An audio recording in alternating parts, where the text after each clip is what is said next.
Website बनाने से customer के दिमाग पर बहुत गहरा असर पड़ता है। हो सकता है वह कस्टमर आपसे ये डील कर ही ले, तो कस्टमर खुश हो जाएगा। जैसे दिवाली ऑफर ला रहे हैं तो उसको 3 दिन का रखिए या फिर 2 दिन का रखिए, बस इससे ज़्यादा नहीं। उधार मत दो। हेलो दोस्तों, मेरा नाम शुभम साहू है। आज मैं आपको बताऊंगा कि आप अपनी दुकान की बिक्री कैसे बढ़ा सकते हैं, अपनी सेल को कैसे बूस्ट कर सकते हैं। मैं जब 8 साल का था तभी दुकान में बैठना शुरू कर दिया था और आज मैं 25 साल का हो चुका हूँ। मुझे दुकानदारी का 17 साल का अनुभव है जो मैं आज आपको बताने जा रहा हूँ। ठीक है दोस्तों, चलिए शुरू करते हैं। पहला टिप्स आता है डिस्क्राइब एवरीथिंग। जो भी आपकी सर्विसेज है, जो भी आपका प्रोडक्ट है, उसके बारे में कस्टमर को सब कुछ बता दीजिए। जैसे मान लीजिए कि आप एक वेब डेवलपर है, तो आप अपने क्लाइंट को बताएंगे कि हम आपको होस्टिंग करके देंगे, हम आपको डोमेन बना के देंगे, हम आपको लोगो बना के देंगे, हम आपके पेज की डिजाइनिंग बना के देंगे आदि। आपको विस्तार से बताना है कि आप एक एक चीज देंगे। जो भी आप सर्विसेज या प्रोडक्ट दे उसको विस्तार से बताए, उसकी एक एक चीज बता दे ताकि कस्टमर बोले वाह क्या चीज है। फिर वो कस्टमर आपसे चीज लेना जरूर पसंद करेंगे। दोस्तों, दूसरा टिप्स आता है रेस्पेक्ट कस्टमर। अपने ग्राहक का सम्मान करें। जब भी वे आए तो उनको बोलिए आइए सर, आइए मैडम, और उनके नाम के आगे जी लगाकर बोलिए, जैसे विमला जी, नरेश जी। जब आप अपने ग्राहक से सम्मान से बात करेंगे तो वह आपसे सामान लेना जरूर पसंद करेंगे। और इससे एक फायदा यह भी होगा कि वह ग्राहक दूसरे ग्राहक को भी बताएगा, वह कस्टमर दूसरे लोगों को बताएगा कि इस दुकानदार के पास ही जाना, उस दुकानदार का व्यवहार बहुत अच्छा है। दोस्तों, दुकानदारी में व्यवहार बहुत मायने रखता है। अगर आपका व्यवहार अच्छा होगा तो आपकी सेल बूस्ट होगी। दोस्तों, तीसरा टिप्स है टाइम लिमिट। टाइम लिमिट का सबसे बढ़िया इस्तेमाल विभिन्न प्रकार की ई कॉमर्स साइट्स जैसे अमेजन और फ्लिपकार्ट बखूबी करती है। जब आप कोई भी सामान उनसे खरीदते हैं तो नीचे एक टाइम लिमिट चलता रहता है, 1 घंटे का, 2 घंटे का या 5 घंटे का। अगर इसके बाद खरीदेंगे तो वो वस्तु आपको महंगी मिलेंगी और हम जल्द से जल्द उसको खरीद लेते हैं। आपको भी ऐसा ही करना है। आप जब किसी भी कस्टमर से बात करें तो उनको बताएं कि यह ऑफर केवल आज के लिए ही है, या फिर यूँ बोल सकते हैं कि यह ऑफर केवल 2 घंटे के लिए ही है। अगर आप 2 घंटे के अंदर अंदर खरीदते हैं तो मैं आपको 10% डिस्काउंट दूंगा। हो सकता है वह कस्टमर आपसे ये डील कर ही ले। का चौथा टिप्स है रिपोर्ट्स में जैसा। अपने ग्राहकों को बताएं कि आपको ज़्यादा मेहनत करने की कोई आवश्यकता नहीं है। जैसे कोई व्यक्ति मोटा है, वह अपना वजन घटाना चाहता है, आप वजन घटाने वाले प्रोडक्ट सेल करते हैं, तो उनको बताएं आप अपना वजन बिना किसी एक्सरसाइज के घटा सकते हैं, तो कस्टमर खुश हो जाएगा। दोस्तों, इंसान स्वभाव से आलसी होता है। जहां आलस होता है वह इंसान वहां जाना पसंद करता है। इसलिए अपने प्रोडक्ट और सेवाओं को इस तरह पेश करें कि कस्टमर को लगे कि इसको यूज करना आसान है, तो इससे आपको बहुत फायदा होगा। यह टेक्निक यूज करेंगे तो आपका प्रोडक्ट और सर्विसेज जल्दी सेल होंगे। दोस्तों, इसका पांचवा टिप्स है इंक्रीज पॉसिबिलिटी। अपनी संभावना बढ़ाए। जैसे मैं एक आपके सामने एक उदाहरण लेता हूँ। एक 11 साल का अनुभवी डॉक्टर है और एक 31 साल का अनुभवी डॉक्टर है। आप किससे इलाज करवाना पसंद करेंगे? जाहिर सी बात है आप 31 साल के अनुभवी डॉक्टर से ही इलाज करवाना पसंद करेंगे। उसी प्रकार आपको अपने प्रोडक्ट और सर्विसेज के बारे में भी बताना है कि हम ये प्रोडक्ट और सर्विसेज लगभग 31 साल से या फिर 10 साल से दे रहे हैं। तो कस्टमर सोचेगा कि प्रोडक्ट और सर्विसेज इतने सालों से दे रहे हैं, मार्केट में टिके हुए ही, जरूर इनमें कोई बात है, हमें इन्हीं से ही खरीदना चाहिए। दोस्तों, आप अपने अनुभवों का भी लेखा जोखा पेश कर सकते हैं। इससे आपको बहुत फायदा होगा और आपकी सेल बूस्ट होगी। दोस्तों, छठा टिप्स आता है कस्टमर से यस। अपने ग्राहक से यस बुलवाने की कोशिश कीजिए। आप उनसे कुछ ऐसे सवाल कीजिए जो वो आपको उत्तर में यस बोले। जैसे मान लीजिए आप बिजनेस पर्पज की बुक्स सेल करते हैं, तो आप उनसे पूछिए क्या आप चाहते हैं कि आपका बिजनेस ग्रो हो? वो बोलेगा यस। क्या आप चाहते हैं कि आप अपनी लाइफ में बहुत आगे बढ़े? तो वो बोलेगा यस। इस प्रकार अगर वो 4 बार भी यस बोल दिया तो इसकी संभावना ज़्यादा है कि वो आपका प्रोडक्ट जरूर लेगा। आप कोशिश कीजिए ऐसे सवाल रेडी कीजिए जिसका उत्तर हाँ हो, और हाँ बोलना कस्टमर के लिए बहुत आसान होता है। ठीक है दोस्तों, आप ये ट्राई कीजिएगा, इससे आपकी सेल बूस्ट होगी। और साइंस भी यही कहती है, अगर आप किसी व्यक्ति से 4 बार यस बुलवा ले तो आप उनसे इमोशनली टच में हो जाते हैं।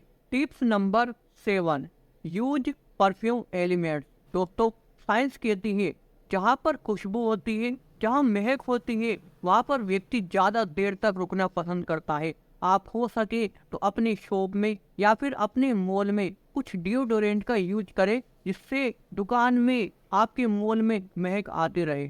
साइंस कहती है अगर महक आती है तो इंसान वहाँ ज़्यादा देर तक रुकना पसंद करता है, और ज़्यादा देर तक रुकेगा तो इसकी पॉसिबिलिटी ज़्यादा है वो कुछ खरीद ही लेगा। इसलिए आप इसका यूज जरूर कीजिए, आपकी सेल बूस्ट होगी। Tips number 8, get shop online. अपनी दुकान को ऑनलाइन ले जाइए।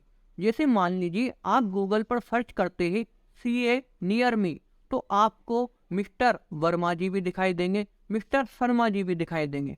आप मिस्टर वर्मा जी पर क्लिक करेंगे तो आप देखेंगे उनकी फ़ोटो लगी हुई, उनका नाम लिखा हुआ है, उनके एक्सपीरियंस वगैरह आदि लिखे हुए हैं, लेकिन उनकी कोई वेबसाइट नहीं है। जैसे ही आप मिस्टर शर्मा जी पर क्लिक करते हैं, बाकी चीज़ें वैसी की वैसी लिखी हुई है, लेकिन उनकी एक वेबसाइट भी है। आप वेबसाइट पर क्लिक करते हैं तो एक लैंडिंग पेज ओपन हो जाता है। उनमें उनको मिले सारे अवार्ड लिखे रहते हैं, अवार्ड की फ़ोटो रहती है, और जिन जिन व्यक्तियों ने भी उनकी सेवाएं ली थी उनकी वीडियो रिव्यू वगैरह दिए गए होते हैं, और आदि बहुत कुछ दिया गया होता है वेबसाइट में। उनके प्लान भी दिए गए होते हैं। आप मुझे बताइए आप किससे अपनी सर्विसेज लेना पसंद करेंगे, मिस्टर वर्मा जी से जिनकी कोई वेबसाइट नहीं है, या फिर मिस्टर शर्मा जी से जिनकी एक वेबसाइट है? जाहिर सी बात है आप मिस्टर शर्मा जी से ही अपनी प्रोडक्ट की सर्विसेज लेना पसंद करेंगे। ठीक है दोस्त, उसी प्रकार आपको भी एक वेबसाइट बनाना है। वेबसाइट बनाने से कस्टमर के दिमाग पर बहुत गहरा असर पड़ता है कि वह व्यक्ति सोचता है वाह इनकी तो एक वेबसाइट भी है। वेबसाइट बनाना तो हुई एक बात, मैं आपको 50 बातें और बताने वाला हूँ। जी हाँ दोस्तों, वेबसाइट का ही काम नहीं करना, आपको 50 काम और करने हैं। आपको अपना बिजनेस गूगल माई बिजनेस पर अपलोड करना है, आपको अपना बिजनेस इंडिया मार्ट पर अपलोड करना है, जस्ट डायल पर अपलोड करना है, इंडस्ट्री बाइंग पर अपलोड करना है, सुलेखा पर अपलोड करना है। अपने भारत देश में लगभग 100 बिजनेस डायरेक्टरीज है। आप गूगल पर सर्च करेंगे बिजनेस डायरेक्टरीज इन इंडिया तो लगभग 100 बिजनेस डायरेक्टरीज आपको दिखाई देगी। आप 100 पे अपलोड नहीं कर सकते तो कम से कम 50 जगह अपना बिजनेस अपलोड कर दीजिए। जैसे ही कोई व्यक्ति गूगल पर आपको सर्च करेगा, पहले तो गूगल माई बिजनेस वेबसाइट दिखाई देगी, उसके बाद आपकी खुद की वेबसाइट दिखाई देगी, उसके बाद इंडिया मार्ट की वेबसाइट दिखाई देगी, उसके बाद ढेरों आपका बिजनेस दिखाई देगा। इससे व्यक्ति के दिमाग में गहरा असर पड़ता है, वाह यहाँ भी यहाँ भी यहाँ भी यहाँ भी यहाँ भी, तो वह आपसे सर्विसेज लेना जरूर पसंद करता है। दोस्तों, इन 101 बिजनेस डायरेक्टरीज का लिंक मैंने डिस्क्रिप्शन बॉक्स में दिया गया है, आप वहाँ से चेक कर सकते हैं। दोस्तों, नवा टिप से डोंट गिव बोरो, उधार मत दो। आप किसी भी ऐसे व्यक्ति को उधार मत दीजिए जो आपकी दुकान पर कभी कभार ही आता है। अगर आप उस व्यक्ति को उधार देंगे तो वह आना बंद कर देगा, अगर आएगा भी तो उधार के पैसे नहीं देगा। आप उससे उधार मांगते रह जाएंगे, वह आपको तारीख पर तारीख देते रहेगा जैसे वही सेठ हो। वो बोलेगा कल ले लेना कल ले लेना, वह आपको 1 साल तक ऐसे ही बोलता रहेगा कल ले लेना कल ले लेना, और आपका दोस्तों दो नुकसान होगा इसमें। पहला नुकसान तो वह कि उधार के पैसे थे वह डूब गए, और दूसरा नुकसान यह होगा कि वह आपसे प्रोडक्ट या सर्विसेज लेना ही पसंद नहीं करेगा, वह आपकी दुकान पर भी नहीं आएगा, क्योंकि उसको पता है कि दुकान पर जाऊंगा तो उधार के पैसे देने होंगे। दोस्तों, उधार देना है तो उसे ही दीजिए जो आपका जानकार हो, आपका रिश्तेदार हो, आपका दोस्त हो, आपके आसपास रहता हो। ऐसे व्यक्ति जल्दी उधार दे देते हैं। आप कोशिश कीजिए, इनको भी पहले मना कीजिए भाई उधार नहीं दे सकता। अगर वो दूसरी बार बोले कि उधार दे दे, मैं कल दे जाऊंगा, तो आप दे देना। दोस्तों, उधार से संबंधित मैं आपको एक छोटा सा वाक्य बताने वाला हूँ। हमारे क्या है, कचौरी समोसा की दुकान है। दिन में क्या होता है, मजदूर कारीगर कचौरी समोसा खाने आते हैं। उनमें से एक मजदूर वो मेरे डेली खाने आता था। ठीक है दोस्तों, वो कम से कम 1 महीने तक तो आया। 10 दिन हो गए, रोज ही रोज पैसे देता था। लेकिन 11वें दिन क्या हुआ, उसने 20 रुपये का मान लिया, लेकिन 10 रुपये दिए कि कल दे जाएगा। मैंने सोचा कहीं मजदूर आदमी है भाई, दे दो, 10 रुपये दे जाएगा कल। फिर वो दूसरे दिन आया, फिर से 5 रुपये और बढ़ा गया। फिर 15वें दिन आया, और पैसे बढ़ा गया। ऐसे कर करके महीने के लास्ट में उस पर 70 रुपये का उधारी हो गया। दोस्तों, आपको विश्वास नहीं होगा, दूसरे महीने की 1 तारीख को वो नहीं आया। मैंने 10 दिनों तक इंतजार किया, तब भी वह नहीं आया। आज उस बात को 3 साल हो गए हैं, वो मुझे अभी तक भी नहीं दिखाए। दोस्तों, उधार एक जादू की तरह होता है।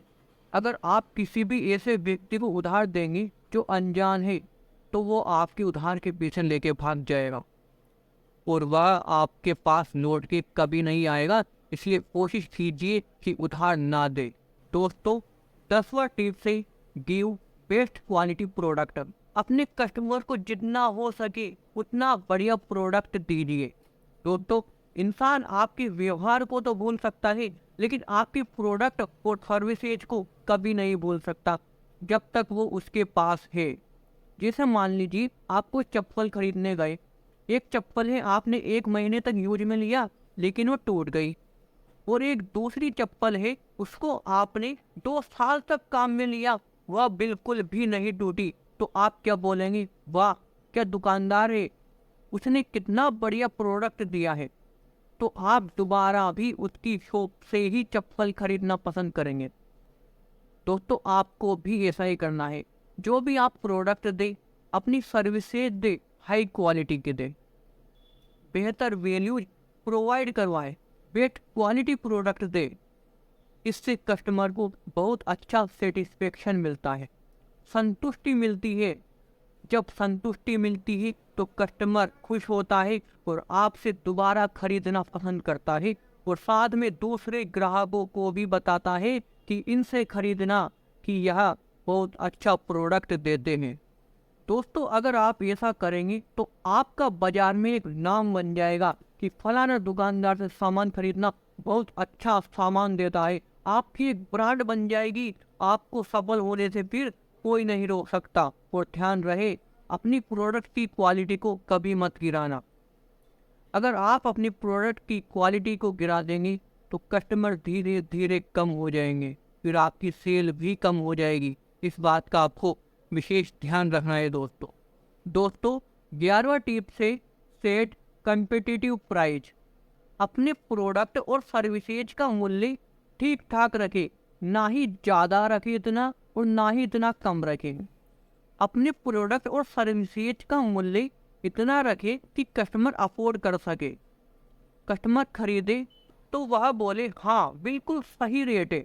आप अपनी सेवाओं का मूल्य वाजिब रखें, इतना कम भी ना रखें कि आपको नुकसान हो, और इतना ज़्यादा भी ना रखें कि कस्टमर खरीद ही नहीं सके।